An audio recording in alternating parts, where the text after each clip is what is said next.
નમસ્કાર. ધોરણ 9ના વિદ્યાર્થી મિત્રો, ધોરણ 9 વિષય ગુજરાતીમાં આજે આપણે ભારતીય સંસ્કૃતિની સિદ્ધિ પાઠનું નામ છે ભારતીય સંસ્કૃતિની સિદ્ધિ, જેનો સાહિત્ય પ્રકાર છે નિબંધ, એ ભણવા જઈ રહ્યા છીએ. જેના લેખક છે વિનોબા ભાવે, વિનાયક રાય.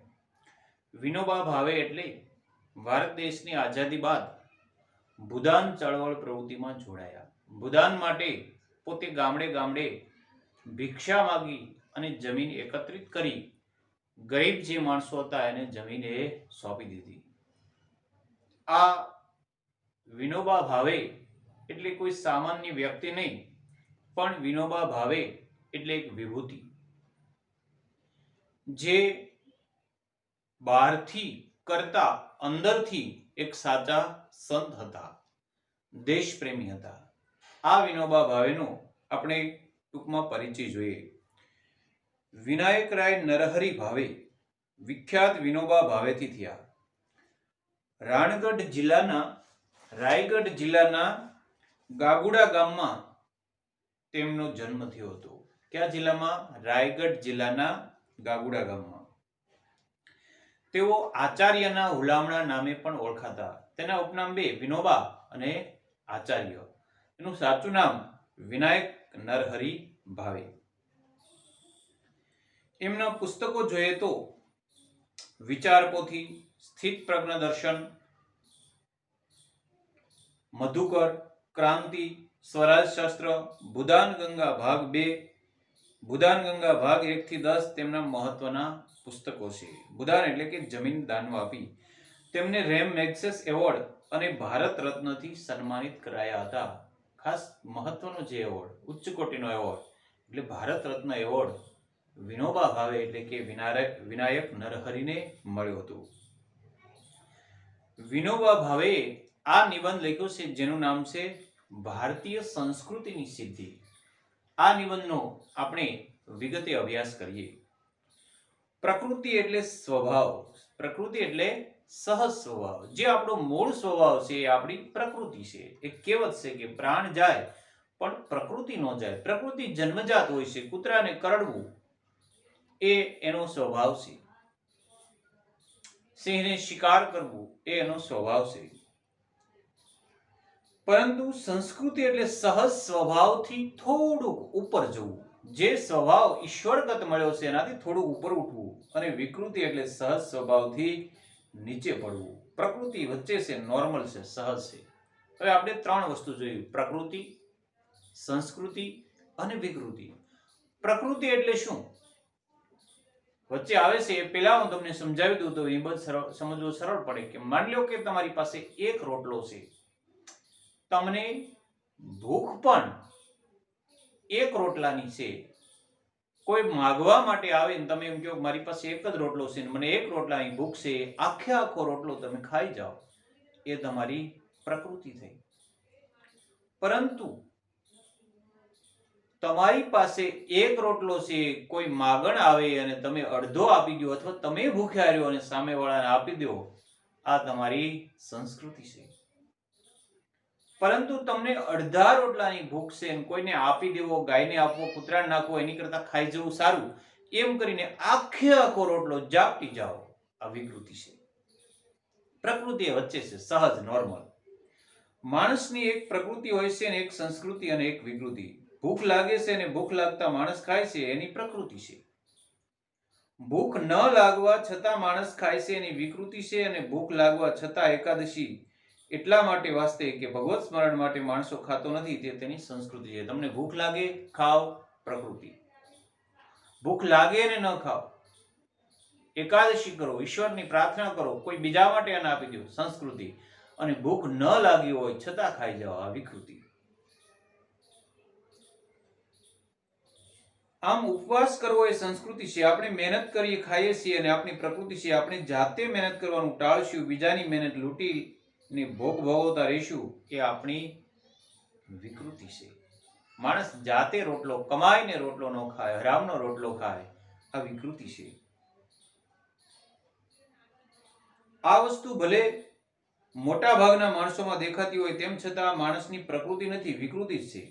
ભલે ને આ પ્રકારની વિકૃતિ પ્રાચીન કાળથી આજ સુધી દેખાતી હોય, તેમ છતાં કદાપી સંસ્કૃતિ હોઈ શકે નહીં. પરંતુ આપણા શ્રમથી પેદા થયેલી ચીજ પણ બીજાને આપ્યા વિના ભોગવવી નહીં, આપી અને વહેંચીને ભોગવવી એ માણસની સંસ્કૃતિ છે.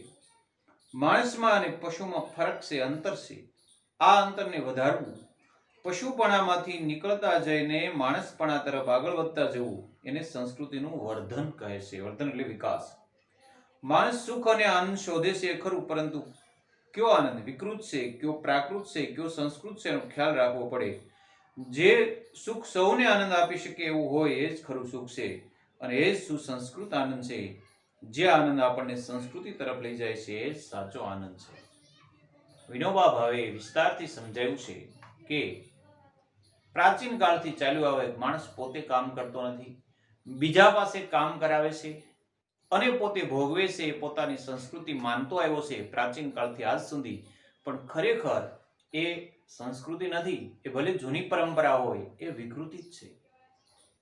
ગાંધીજી પોતાના કપડાં પણ જાતે ધોતા, કારણ કે સંસ્કૃતિમાં માનતા. એટલે જ વિનોબા ભાવે ગાંધીજીથી ખૂબ આકર્ષાયેલા હતા. તમે તમારું કામ બીજા પાસે કરાવો એ વિકૃતિ છે, તમારું કામ જાતે કરો એ સંસ્કૃતિ છે. અને બીજાના કામમાં તમે તમારું કામ બીજા પાસે કરાવો એ વિકૃતિ, તમારું કામ જાતે કરો એ પ્રકૃતિ, અને બીજાનું કામ તમે કરો એ સંસ્કૃતિ છે. પણ માણસ આજે સંસ્કૃતિથી પાર થઈ ગયો છે, વિકૃત આનંદ લેતો થઈ ગયો છે. માણસ સુખ શોધવા માટે વલખા મારે છે, રાત દિવસ દોડે છે, પણ એ કદાચ સાચા સુખ સુધી પહોંચી શકતો નથી. આત્માનો આનંદ એ સાચો આનંદ છે. સુખ તો એને કહેવાય જે સૌને મળવું જોઈએ. તમે રસ્તામાં સરસ મજાના વૃક્ષો વાવ્યા હોય અને એ વૃક્ષનો છાંયડો બધાને મળતો હોય, એ સાચું સુખ છે. પણ એ વૃક્ષ કાપી અને તમે એના લાકડાનો બિનઉપયોગ કરીને તમે જાતે જો સુખ મેળવતા હોય, તે ખરેખર સંસ્કૃતિ નથી, એ વિકૃતિ છે.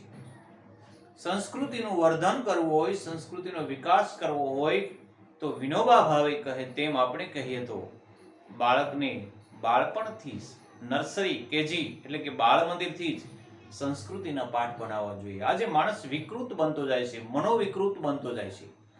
આજે માણસના હાવભાવ, વિચાર, વાણી, કપડા, આ બધું તમે જુઓ તો એમાં ખૂબ જ વિકૃતિ દેખાય છે.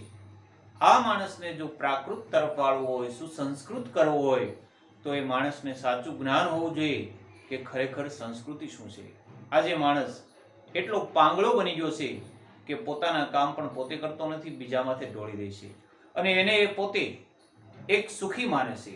પોતાને કપડાં ધોવા માટે માણસો રાખેલા હોય, પોતાને મદદ કરવા માટે માણસો હોય, ગાડી સાફ કરવા માટે માણસો આવતા હોય, પોતે બહાર નીકળે એટલે જે ખરેખર મજબૂર છે લોકો એને સેલ્યુટ કરતા હોય, આવાને જોઈને સુખી માને છે. ખરેખર આ સંસ્કૃતિ નથી, આ વિકૃતિ છે, એવું વિનોબા ભાવે કહે છે. સંસ્કૃતિ ક્યારેય ખરાબ નથી હોતી, વિકૃતિ જ ખરાબ હોય છે. અને પ્રકૃતિને આપણે ખરાબ ન કહી શકીએ, ન સારી, તે જેવી છે તેવી છે. કાગડો કાળો છે, આપણે ખરાબ ન કહી શકીએ, કેમ કે એની પ્રકૃતિ છે. બગલો સફેદ છે, પણ એટલા માત્રથી આપણે એને સારો ન કહી શકીએ, કેમ કે એની પ્રકૃતિ છે. પ્રકૃતિથી ઉપર ઉઠીને આગળ વધવું એ સંસ્કૃતિ છે. પ્રકૃતિ ક્યારેય સારી કે ખરાબ હોઈ ન શકતી. પ્રકૃતિ જેવી છે એવી હોય છે, અને વિકૃતિ હંમેશા ખરાબ હોય છે. સંસ્કૃતિ સારી હોય છે. કાગડો જન્મજાત કાળો છે, કાગડાનો રંગ કાળો છે, ને આપણે એમ કહીએ કે ખરાબ છે, તો એને ઈશ્વરની બક્ષિસ છે, એને સારી કે ખરાબ કરી ન શકાય. બગલો છે, સફેદ છે, એટલે એમ પણ તમે ન કહી શકો કે શ્રેષ્ઠ છે, બેસ્ટ છે, સારો છે. એ એની પ્રકૃતિ છે. પણ પ્રકૃતિથી ઉપર જવું એ સંસ્કૃતિ છે. ઘણીવાર આપણે વિકૃતિને પણ સંસ્કૃતિ માની લેવાની ભૂલ કરીને બેસીએ છીએ. એટલે આ બાબત સાવધ રહેવાની જરૂર છે. આજે પશ્ચિમના લોકો વિજ્ઞાનમાં પણ ઘણા આગળ વધ્યા છે. એમની પાસેથી આપણે લેવા લાયક ઘણું છે, પરંતુ એમનામાં ઘણો વિકૃતિનો અંશ પડ્યો છે. તેને સંસ્કૃતિ માની લેવાની ભૂલ આપણે ન કરીએ. એમની વિકૃતિ કોઈ આપણે અપનાવવાની નથી, તે સિવાય દુનિયાભરની જેટલી સંસ્કૃતિ છે તે આપણે અપનાવી લેવાની છે. આજે પશ્ચિમના એટલે કે ભારત સિવાયના દેશો ઘણા આગળ વધી ગયા છે, ટેકનોલોજી ક્ષેત્રે ખૂબ જ આગળ છે, અને એનામાં જે કંઈ છે આપણે અનુકરણ કરવા પ્રેરાઈ રહ્યા છીએ. હા, ઘણા દેશોમાંથી ઘણું શીખવા જેવું છે, સારું છે, એ આપણે લેતા નથી. લઈએ તો એ સારું છે, તો એ આપણી સંસ્કૃતિ છે. આપણે બીજાની સંસ્કૃતિને પણ માન આપવું જોઈએ, આપણી સંસ્કૃતિમાં એનો અમલ કરવો જોઈએ. પણ બીજાની વિકૃતિને અપનાવવા તરફ ભારતીય લોકો વધારે વળી ગયા છે.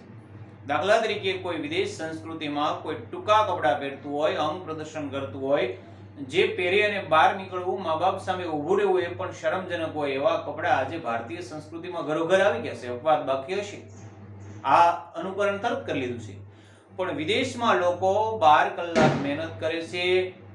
એકદમ એ માણસો જેને કહેવાય કે ખાનદાન, કઈ રીતે તો કોઈ એક વસ્તુ વેચાતી હોય તો એ રૂપિયો મૂકીને જ વસ્તુ લે છે, જેની યોગ્ય કિંમત મૂકીને વસ્તુ લે છે. ત્યાં કોઈ દુકાન માલિક હોતો નથી, છતાં પણ એ ચોરી કરતા નથી. એ અંશ આપણે ન લીધો, આપણે તો એ અંશ લઈ લીધો કે એને ટૂંકા કપડા પહેર્યા.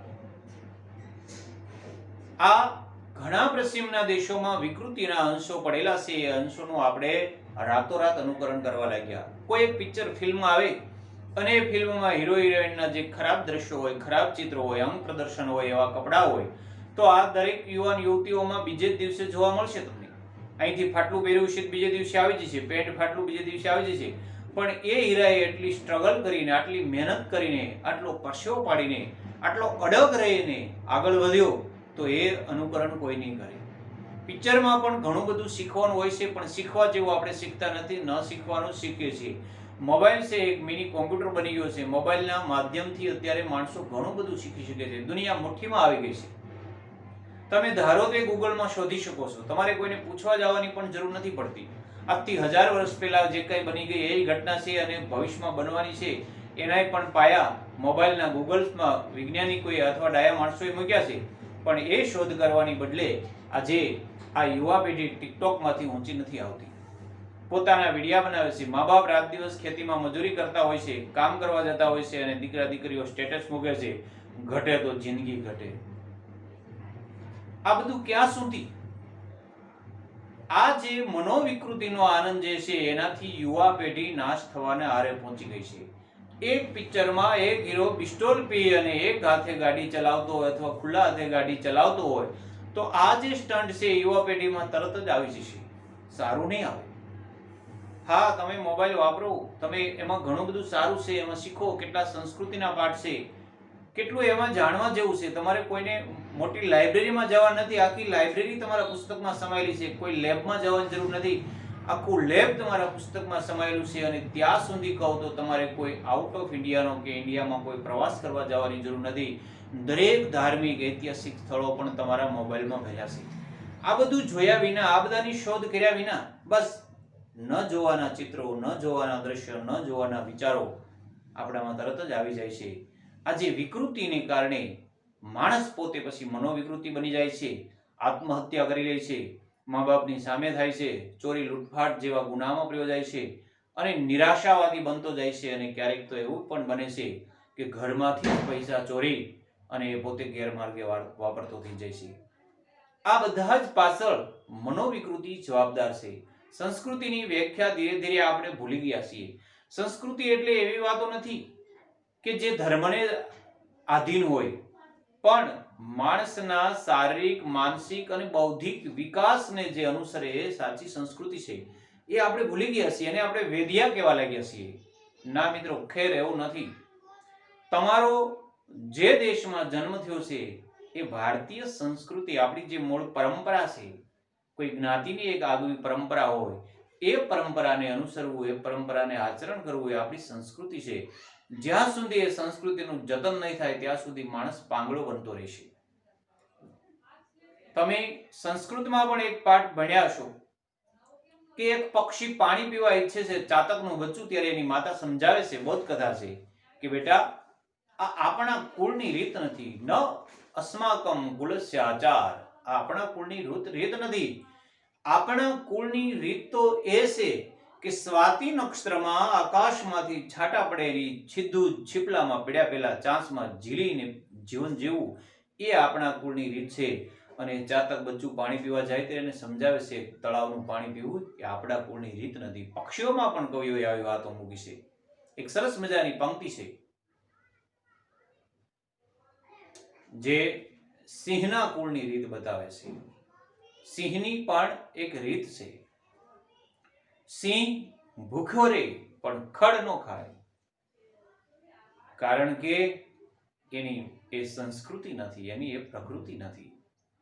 એ કદાચ લાંઘણ ઝીલે પણ એ ક્યારે ઘાસ નો ખાય, ખડ નો થાય. ત્યજી કુળની રીત અને હાવજ જો ખડ ખાય, ત્યજી કુળની રીત અને સાવજ જો ખડ ખાય, તો લાજે સિંહણના દૂધડા અને ભવાનીને ભોઠવ થાય. ભવાની એટલે જગદંબા માં કાલિકા, એ સિંહને સવાર કરે છે. ચામુંડા સિંહ સવારી છે.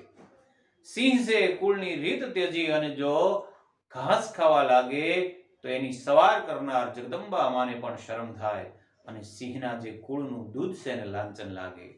આ બધા દુહાઓ સિંહને લાગુ નથી પડતા, એ સિંહને ઉદ્દેશીને માણસે સમજવાના છે કે ખરેખર આપણી રીત શું, આપણી પ્રકૃતિ શું, આપણી સંસ્કૃતિ શું, આપણી જાત કઈ, ધર્મ કયો, આ કાંઈ પણ વિચાર્યા વગર આજે માણસ એકદમ સ્વચ્છંદી બનતો જાય છે. જે 3 કલાકના પિક્ચરની જિંદગી હોય છે એ પોતાના જીવનમાં ઉતારવા મથે છે. ઘણીવાર આપણે આમાં આવી ગયું એમ વિકૃતિને સંસ્કૃતિ માની લેવા બેઠા છીએ. આની સાથોસાથ એ પણ ધ્યાનમાં રાખી કે દુનિયાભરની સંસ્કૃતિ લઈએ પણ આપણી ત્યાંની પણ ભલે હોય, વિકૃતિ આપણને ન ખપે. આપણી પોતાના દેશની હોય તો પણ એને ત્યજી દો. કોઈ આપણા પણ રૂઢિ રિવાજો ખરાબ હોય તો એને છોડી દો અને બીજાનું પણ સારું હોય તો લ્યો. સંસ્કૃતમાં બીજો એક શ્લોક મને યાદ આવે કે દુશ્મનના પણ ગુણ અપનાવો અને ગુરુના પણ દુર્ગુણ ત્યજી દો. તમે જેને ગુરુ માનતા હો એનામાં પણ જો તમને અવગુણ દેખાય, દુર્ગુણ દેખાય તો એનો અપનાવો, અને તમે જેને દુશ્મન માનો છો એમાંય પણ જો કંઈક સારો ગુણ હોય તો અપનાવો. આપણે ત્યાં પ્રાચીન કાળથી કોઈ એક ચીજ ચાલી આવતી હોય છે, પણ તે જો વિકૃતિ હોય તો એનો સ્વીકાર હરગીજ ન કરવો જોઈએ. હરગીજ એટલે જરા પણ ન કરવો જોઈએ. પ્રાચીન કાળથી પછી એ રિવાજ રૂપી હોય, એ વિચાર રૂપી હોય, એ પરંપરા રૂપી હોય, કાંઈ પણ એ તરત ત્યજી દો. વિકૃતિ બીજાની હોય કે આપણી હોય, સદંતર વર્જ્ય. વર્જ્ય એટલે ત્યજવા યોગ્ય. અને પ્રકૃતિને સ્વીકારવી, પણ તેનું હંમેશા શોધન કરતા રહેવું. પ્રકૃતિને હર હંમેશ સંસ્કૃતિનું રૂપ આપતા રહેવું. આપણી વિકૃતિ હોય, આપણા દેશની હોય, આપણા જાતિની હોય, આપણી પોતાની હોય તો પણ ત્યજવી અને સંસ્કૃતિ ગમે તેની હોય અપનાવી. પ્રકૃતિનું જેમ જેમ જતન કરશો તેમ તમારી સંસ્કૃતિનું વર્ધન થશે.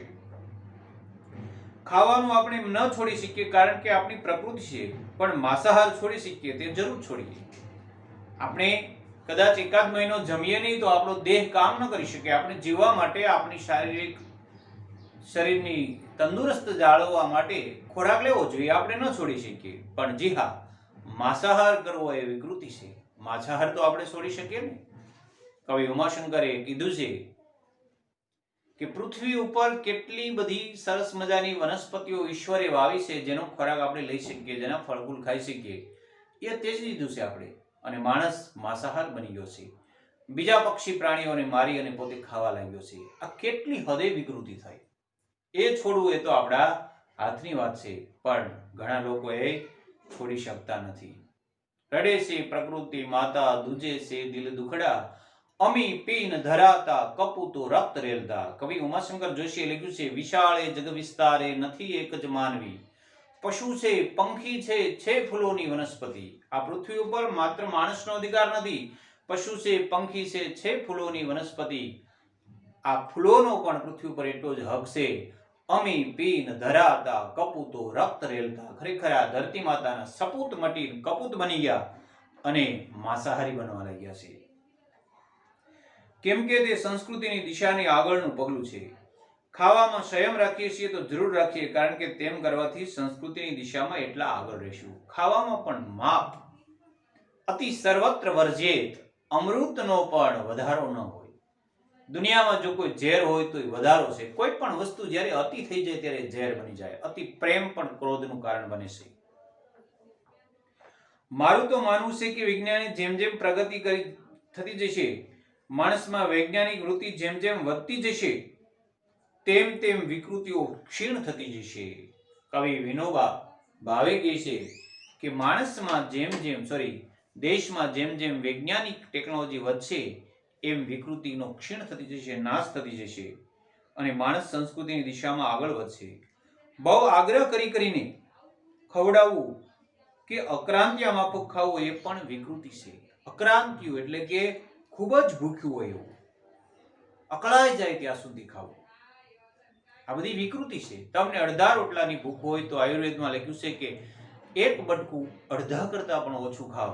જ્યારે માણસ આજે કંઈક સ્વાદિષ્ટ ભોજન મળે તો 3-3 ટકનું સાથે જમી લેતા હોય છે. પણ આજે હજી માણસને આ સમજાતું નથી, કેમ કે માણસે આપણી શરીર રચનાનું અને પાચન પ્રક્રિયાનું પૂરતું જ્ઞાન નથી. જ્યારે તેને શરીરનું આંતર અને બાહ્ય જ્ઞાન થશે ત્યારે તુરંત સમજાશે કે આ વિકૃતિ છે અને એને છોડવી જોઈએ.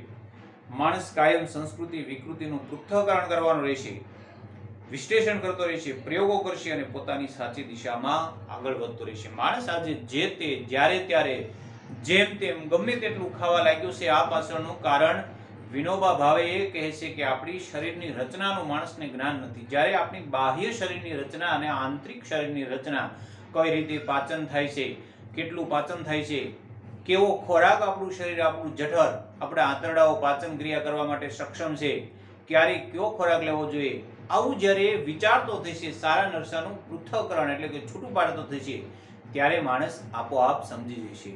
આજે માણસોમાં પૂરતું જ્ઞાન નથી. હા, હવે ટેકનોલોજી યુગમાં ધીરે ધીરે માણસ જાગૃત બન્યો છે, પણ માફ કરજો મિત્રો, સમય વયો ગયો છે. આજે તમે 5 ઘર રખડો અને 5 ઘરની અંદર એવરેજ માની લો કે 5-5 સભ્ય રહેતા હોય, 25 જણામાંથી તમે એમ કહો કે એવો એક પણ માણસ છે કે જેને રોજ કોઈ પણ પ્રકારની ટેબ્લેટ એટલે કે ટીકડી લેવી ન પડતી હોય, તો એવો નહીં મળે. 25 જણામાં કોઈ ડાયાબિટીસનો, કોઈ બીપીનો કંઈક ને કંઈક દર્દી ભોગવશે. હા, ક્યારેક તાવ આવે, શરદી થાય, દવા લેવી પડે, ખેર એ તો બરાબર છે, પણ રેગ્યુલર જેને દવા હાલતી હોય એવો એક માણસ 25 માંથી 25 માણસ એવા નહીં હોય કે જે એમ કહી શકે કે ના અમે 25 તંદુરસ્ત છીએ, અમારે બીપી નથી, ડાયાબિટીસ નથી કે બીજા કોઈ સાંધાવા, દુખાવા, રસમસા તે કોઈ દવા નથી લેતા. રેગ્યુલર કોઈક ને કોઈક દવાનો ભોગ હોય જ. 2 ઘર મૂકીને 3જા ઘરે ભાગ્યે જ જોવા મળશે કે જ્યાં દવાના ડબલા ન ભર્યા હોય. માટે આપણે વિદ્યાર્થી મિત્રો સમજીએ, શું પાચ્ય ખોરાક ખાઈએ, શરીરની બાહ્ય રચનાને ધ્યાનમાં રાખવા કરતા વધારે આંતરિક રચનાને ધ્યાનમાં રાખવી. બહારથી જે સુંદર લાગતી વસ્તુ હોય છે, જે જીભને ગમતી હોય છે, એ કદાચ પેટને નથી ગમતી. આ હંમેશા યાદ રાખવી. અમુક લારીમાં ફાસ્ટ ફૂડ કે કોઈ રેસ્ટોરન્ટમાં એવા ખૂબ શણગારેલા હોય છે, ઉપર ડૂટી ફૂટી મૂકી હોય, કોથમરી વેરી હોય, આમ જોઈને આપણી જીભ ખાવા તત્પર થઈ જાય, પણ એવા એની અંદર ભયંકર રસાયણો નાખેલા હોય છે કે તમારી જઠરાંગનીને મંદ કરી દે છે, તમારા આંતરડા ઉપર સોજો લાવી દે છે, લીવર કિડનીને પણ સમયાંતરે નુકસાન કરે છે અને તરત જ એસિડિટીનો ભોગ બનાવે છે. એટલે આવા જે ખોરાકો છે એ માણસ ત્યારે પારખતો થશે કે જ્યારે માણસને શરીરની આંતરિક રચના સાથે બાહ્ય રચના સાથે આંતરિક રચનાનું જ્ઞાન થશે. આવું ભારતમાં થયું છે. અહીં હજારો વર્ષોથી માણસ જાત જાતના પ્રયોગો કરતો રહ્યો છે અને તેમાંથી આપણે જેને ભારતીય સંસ્કૃતિ કહીએ છીએ તે નિપજી છે. ભારતની સંસ્કૃતિ પ્રયોગશીલ છે. ભારત પ્રાચીન કાળમાં બહુ જ પ્રવૃત્તિમય હતો. અહીં બહુ પ્રયોગો પણ થયા છે, તેનો નિષ્કર્ષ પણ નીકળ્યા છે અને તેમાંથી વિવિધ શાસ્ત્રો પણ ઉદ્ભવ્યા છે. તેમાં આધ્યાત્મિક દ્રષ્ટિ મુખ્ય હતી. માણસ આધ્યાત્મિક દ્રષ્ટિ કેમ આગળ વધતો રહે એની ખોજ નિરંતર ભારતમાં ચાલી છે. આવી બધી યોજનાઓ આપણા પૂર્વજોએ અનેક પ્રયોગો કરીને ઘડી અને આપણે બહુ મોટો વારસો છે. વિનોબા કહે છે કે આવું ભારતમાં શક્ય છે. માણસ સારા નરસા બોધપાઠ વિચારતો થશે એટલે નવા નવા પ્રયોગો કરશે, નવા પ્રયોગોમાંથી નવું શીખતો જશે. અને આવું પ્રાચીન કાળથી ઋષિમુનિઓથી શરૂ કરીને આજ સુધી જોવા મળ્યું છે. ઘણા ઋષિમુનિઓએ ઘણી ઔષધિની શોધ કરી છે. ત્યારે એટલું કોઈ ટેકનોલોજીના માધ્યમો નહોતા, કોઈ ટેકનોલોજી જ્ઞાન નહોતી, છતાં પણ માણસ આયુર્વેદ જેવા ગ્રંથો રચી શક્યો છે અને એ વખતમાં પણ શાલ્ય ચિકિત્સા અને સર્જરી શક્ય બનાવ્યા છે. તો આ ભારતીય સંસ્કૃતિને એક અપૂર્વ વારસો મળ્યો છે. નવા પ્રયોગોમાંથી માણસ નવું શીખતો ગયો છે. એક આદિ માનવમાંથી ભારતીય મહામાનવ સુધીની જે સફર કરી છે એની પાછળ જવાબદાર આપણા પ્રાચીન ઋષિમુનિઓ અને ડાયા માણસોએ કરેલા પ્રયોગોની નિપજ છે. આ પાઠ અહીંયા આપણે અટકાવીએ, પછીના વિડીયો લેક્ચરમાં આગળ ભણશું. આ પાઠ, આ નિબંધ આટલું ધ્યાનથી વાંચી જજો. અસ્તુ. આભાર.